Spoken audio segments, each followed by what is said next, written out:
Y estamos continuando con lo que es este estudio de la autenticidad de Mateo, que decidí continuar el estudio porque muchos de ustedes, pastores y cristianos, se han tomado mucho gusto en estar estudiando su propia Biblia cristiana y las raíces hebreas que contienen muchas de los dichos de Jesús.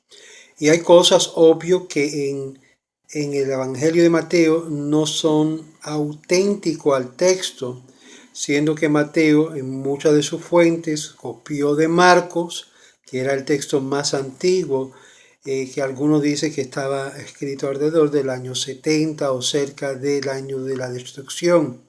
Pero vamos a continuar porque esto es muy importante, de que en sí Jesús enseñaba a sus discípulos orar como judío. Y la mayoría de su oración que se encuentra en Mateo capítulo 6, versos 5 en adelante, es en sí un formato totalmente hebreo o rabínico.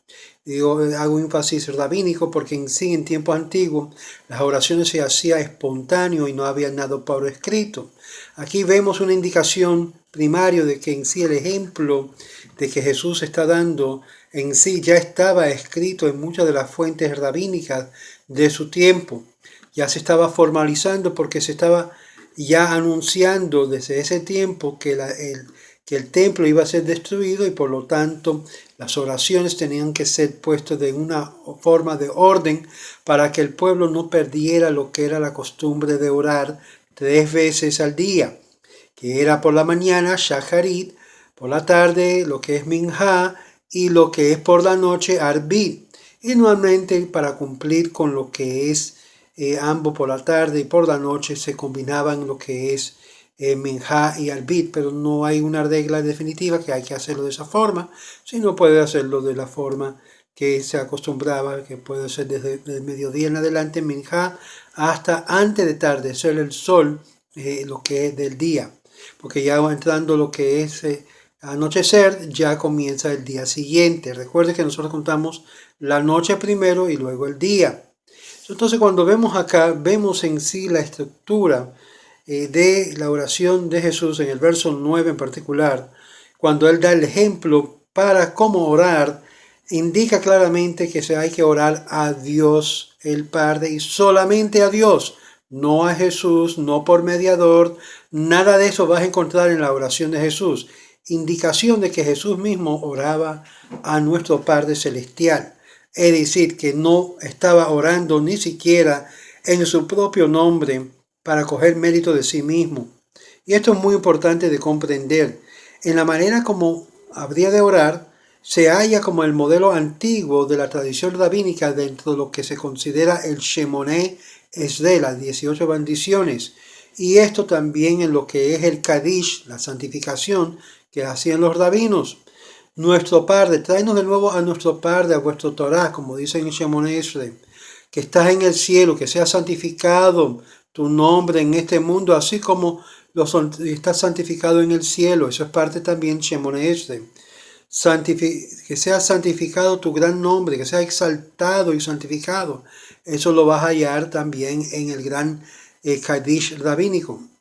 Que venga tu reino, que reina como rey sobre todos tus días de tu vida, en nuestras vidas, en nuestra familia, en la familia de Israel, inmediatamente. Que sea tu voluntad hecho en este mundo, en mi vida, como es hecho en el cielo. Esto es parte del Kadish del rabino. En toda la tierra como en el cielo, desde antes del Padre quien está en el cielo y en la tierra. Kadish del rabino. En el cielo como en la tierra, antes del Padre quien está en el cielo, como se ha hecho también en la tierra. Darnos hoy nuestro pan diario. Esto es sobre Israel para enseñarnos que el Padre nos suple con bastante nutrición.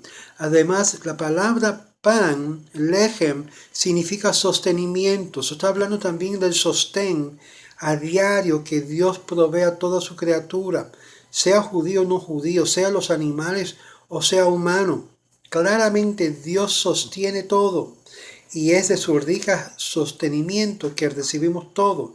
No hay nada que no recibimos o recibimos que no viene de Dios. Todo viene de Dios, sea lo bueno o lo malo. Y hemos hablado sobre eso muchas veces. Entonces, si alguna falta de plata o dinero, pídeselo a Dios. Si alguno necesita lo que es éxito en su vida, pídeselo a Dios. Todo viene de la mano de Dios.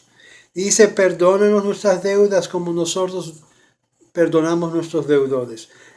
Perdónanos a nosotros porque hemos heredado. Perdónanos a nosotros, oh Rey, que hemos rápidamente pecado. Eso es parte del Shemone Esrei, que hemos pecado. Ahora, interesante, nos dice, no nos lleva a la tentación, pero líbranos del mal. Esto es hablando de lo que es de darnos una bondad para nosotros mismos, para tener la sabiduría, el discernimiento, para evitar caernos en problemas y dificultades. Mira cuántas veces nosotros fácilmente nos corremos a causar nuestros propios daños y cerramos lo que es los portones del cielo para arrojarnos bendición. Muy fácilmente, por nuestra boca, por nuestras acciones, causamos que las puertas del cielo se cierren contra nosotros. Y es por eso que muchas veces no recibimos lo que hemos pedido, porque las puertas del cielo se cierran por causa de nuestras acciones. Y es por eso que le pedimos a Dios por merced, por guianza, que no nos pongamos en una situación que causa que seamos castigados como resultado de las acciones que tomamos. Verso 13, que no nos lleve a tentación, pero que seamos librados del mal, porque vuestro es el reino y el poder, la gloria para siempre. Amén. Aunque esta oración tan famoso fue asegurado por los cristianos, los que habían corregido esto, por que sea su reino, su poder, en gloria para siempre, no se hallan interesantemente en los manuscritos más antiguos de la Biblia cristiana. Omiten el verso que dice que sea vuestro el reino y el poder y la gloria para siempre. Y eso lo vas a ver en lo que es el Vaticano, en el manuscrito Betai y otros. El Vulgata también está excluido, pero en otros lo añadieron, que incluye que el reino, el poder y la gloria sean vuestros para siempre, incluyendo en el siriaco se encuentra, incluyendo el poder y la gloria son tuyas para siempre en el Didache, lo omite la palabra amén. Esto incluye aún el reino y la gloria para vosotros para siempre, que dice acá el siriaco, la tercera versión del siriaco. Ahora, interesante, ¿por qué esto es importante? Porque si no perdonamos a los hombres sus pecados, tampoco el Padre perdonaría nuestras transgresiones. ¿Quién perdona el poder de perdonar pecados? El que perdona las transgresiones. Según Rosh Hashanah 17a, esto es una corrupción en este pasaje de los manuscritos más antiguos, incluyendo las siniáticas. El Besai, como también la Agustina, omite la palabra sus transgresiones. Es decir, Dios es quien perdona nuestras transgresiones. La idea de acá que está tratando de transmitir es que si nosotros no le perdonamos uno a los otros los pecados, serán esos pecados guardados contra nosotros y no seremos perdonados por Dios. Es el concepto que está basado de nuevo en conceptos rabínicos del primer siglo. Verso 15, que nos dice, mas si no perdonáis a los hombres sus ofensas, tampoco vuestro Padre os perdonará vuestras ofensas. Es decir, que estemos dispuestos a perdonar cuando piden perdón. Si la persona no pide perdón y usted fue transgredido, usted tiene la obligación de hacerle molestar a la persona y decir, mira, usted me hizo este daño. Y la persona debe responder inmediatamente que sí, perdóname. Y debe usted perdonarlo inmediatamente. Ahora, más bien el verso 16, cuando ayunéis. Ahora estamos entrando en lo que es el ayuno. Cuando ayunéis no seáis austeros como los hipócritas. Ahora, inmediatamente cuando Jesús usa la palabra aquí hipócritas, la gente piensa que está hablando de los fariseos, y eso no es cierto. Aunque según el Talmud habían 7 tipos de fariseos, cuyos mundos venideros eran eliminados por la forma de conducir. Sin embargo, aquí no está hablando de fariseos, sino forma de conducirse en el proceso de llevar a cabo un ayuno. Por ellos dimudan sus rostros para mostrar a los hombres que ayunan. De ciertos os digo que ya tienen su recompensa. Y sin la recompensa de su ayuno, cuando lo hacen así públicamente y se ve que están todos, tú sabes, ay, estoy pasando un ayuno. Ah, ya tienen su recompensa. La recompensa es que el público lo ve y ya esa es su recompensa. ¿No? Y ya recibieron lo que es el galardón de su ayuno. Y eso no es el fin del ayuno. El ayuno es para romper lo que es muchos de los yugos, para dar el pan, como dice en Isaías, al pobre menesteroso, que cuando tú no comes, que come otro, para romper, es decir, tú te vas a deshacer de ciertas cosas para beneficiar a otra persona. No para castigar, no usarlo como un instrumento de castigo o para demostrar qué piedad eres, qué piadoso eres. Verso 17, pero tú cuando ayunes, unge tu cabeza, lava tu rostro para no mostrar a los hombres que ayunas, sino a tu Padre que estás en secreto, y tu Padre que ve en lo secreto te recompensará en público. Es decir, todo este asunto de tu vida de oración, tu vida de conexión con el Eterno, no hay que publicarlo, no hay que todo el mundo sepa. Obvio, en la comunidad se ora en conjunto, en un minyan, la congregación juntos se oran, y es una fuerza increíble. Pero aquí no, Jesús no está hablando de esto, está hablando ya de una forma de vida individual, lo que es la parte interna de lo que es una conexión con el Eterno. Más bien, los manuscritos antiguos dice Jesús dijo que no ayunáis al mundo y no hallarás el reino de Dios si no guarda el Shabbat y no será visto por el Padre. Esto según papiro de Ojincus, el Ogión II, que es un papiro muy antiguo, que muestra de que en sí este versículo de Mateo fue cambiado. Otros manuscritos más antiguos dicen que no sea tu ayuno como los hipócritas que lunen los días lunes y jueves, pero que vuestros ayunos sean miércoles y viernes, según el Didachi, el capítulo 8, verso 1. Didachi es un testamento antiguo de la historia de Mateo en el mundo cristiano, en la historia cristiana. Más bien dice ayuna no es incluido en las 7 leyes universales. Esto es algo que deben de saber. Ahora, estamos aquí hablando al pueblo judío, que Jesús está refiriéndose a los discípulos judíos que lo estaban siguiendo. Por lo tanto, muchos de los conceptos aquí dados que el mundo no judío se ha asumido a sí mismo, viene del judaísmo. El que no reconoce las fuentes de las enseñanzas de Jesús como judía, está robándole al pueblo de Israel. Sí, está robando, y eso es un peor crimen. Y es por eso que yo hago el énfasis de que el Jesús judío es judío y su práctica era judaísmo, no era cristianismo, no era noaísmo, era totalmente judaísmo. Cuando se inyectó ciertos conceptos foráneos fue cuando la iglesia comenzó a salirse del camino. Y es por eso que cuando uno de verdad quiere seguir, ustedes cristianos que quieren realmente seguir a Jesús, vas a llegar y a topar con lo que es el judaísmo del primer siglo y va a tener que tomar una consecuencia de lo que es esa práctica de Jesús. Porque aquí claramente Jesús indica que él estaba hablando como un judío, no como un gentil. Aún, como hemos visto anteriormente, él le instruyó a sus discípulos de no seguir las costumbres de los gentiles. En este mismo pasaje, claramente, de repetir las oraciones o una mantra. Ustedes ven que están tan metidos muchos de ustedes en Kabbalah.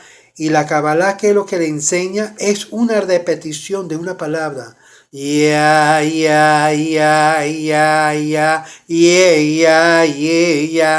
para meterse en una repetición que muchas veces es simplemente una palabrería.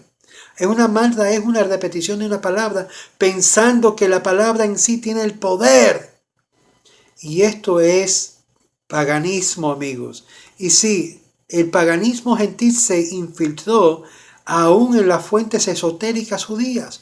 Y esto es un golpe fuerte para muchos de mis colegas rabínicos que no les gustan oírlo, pero es la realidad, lo han dicho muchos eruditos de lo que es el mundo judío, que han estudiado y conocen muy a profundo cómo se desarrolló todas estas fuentes de Kabbalah. Es por eso que yo no hago énfasis tanto en Kabbalah y siempre me refiero a esas fuentes esotéricas con mucho cuidado, porque no se deben de meter en campos donde no están preparados de involucrarse.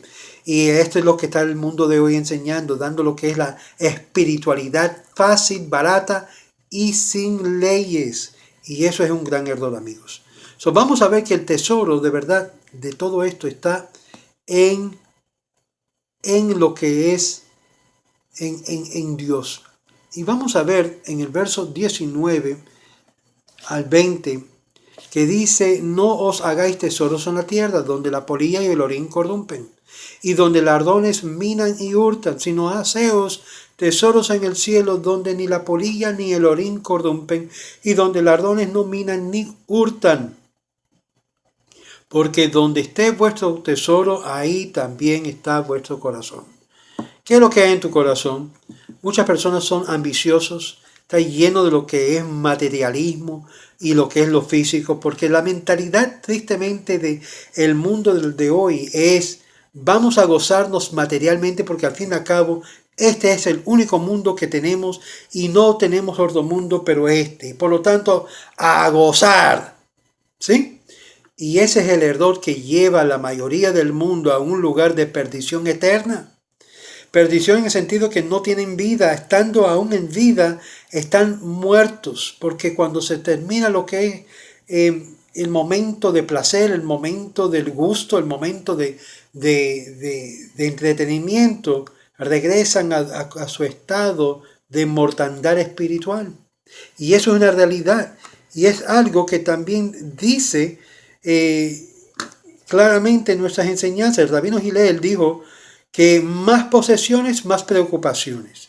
Y por lo tanto no pongan tesoros sobre la tierra, porque cuando tienes más posesiones y más cosas que velar, estás más preocupado que quién te va a robar esto, quién se va a llevar esto, la próxima venta de aquí, la próxima venta de acá. Si ustedes quieren tranquilidad, créanme que más materiales que tienen, más preocupación lo tienen. Lo dijo también el rey Salomón.